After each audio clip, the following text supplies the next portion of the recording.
नायदो रायजोफोर 2 किलोमीटरसोल' जागोन मराबुरसिम गान्तोक टु मराबुर रिभार स्किमखौ नायदो नै 2008 to 9 प्रजेक्टआ बेसेबांनि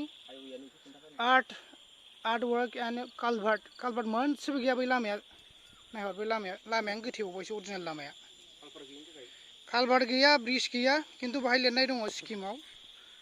art work and culvert name of बिसिडिसि थाइखाजरा बिसिडिसि सिडली चिरां नायदो नोंसोर बेनो कारापसन गैया नै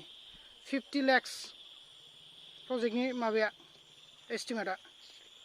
ओमफ्राय नायदो लामाया ओरै गोथेजोब्बाय आरो नै बेनो नै भुटान थांनाय लामा जायनिखि जाय रकस्टारखौ दाख्लै साननैसो सिगां न'निफ्राय ओंखारबानो लामा पाक्का रड खोथा बुंदोंमोन बियो नायदो ओरैनिफ्राय बैजों खुंग्रिं थांबाय बै नुहुरनाया बिनि गामि ओमफ्राय नैबे प्रजेक्टआ बेनो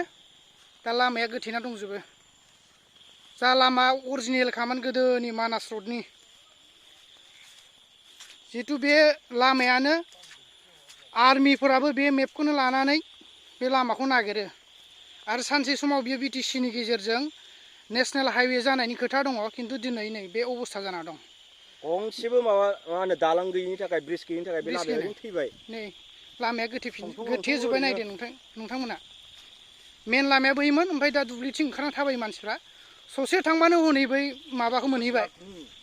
50 लाखनि बियो नैबे मेन लामाया नै गोथेजोब्बाय बेनोलायनो खिन्थु बे लामाया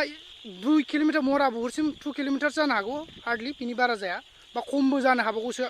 आंनि मथे नैबे जितु आवजार बाजार होननायनिफ्राय मराबुर रिभारसिम दैसिम 2 किलोमीटर आरो बेनो बै गोदान ब्रिज खालामनाय दा आइफवालियाव जितु गोदान ब्रिज खालायगासिनो हाग्रामा दालां बायदि बे लामायानो बेजों सोरखिगोन खिन्थु बे लामाया नै दिनै जानानै मा अबस्था जाना दङ 8-9निनो दिनै